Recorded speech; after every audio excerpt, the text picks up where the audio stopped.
السلام علیکم ورحمۃ اللہ وبرکاتہ۔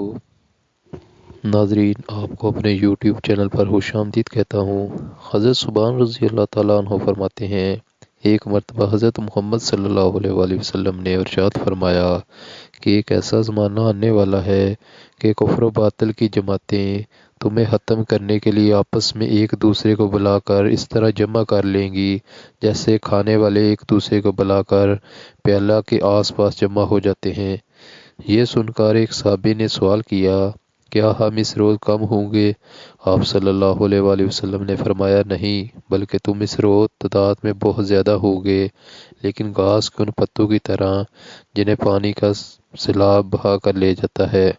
پھر ارشاد فرمایا کہ خدا ضرور ضرور تمہارے دشمنوں کے دل سے تمہارا رعب نکال دے گا، اور بالضرور یقیناً وہ تمہارے دلوں میں کاہلی اور سستی ڈالے گا۔ ایک صحابی نے عرض کیا کہ سستی کا کیا سبب ہوگا؟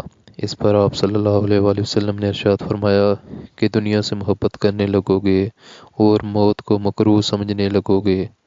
یہ پیش گوئی آج درست ثابت ہو رہی ہے، اور مسلمان تعداد میں زیادہ ہونے کے باوجود دنیا میں ذلیل و خوار ہو رہے ہیں، جبکہ ایک زمانہ تھا جب مسلمانوں کا پوری دنیا پر راج تھا۔ اسپین اس کی زندہ اور مشہور مثال ہے۔ بے شک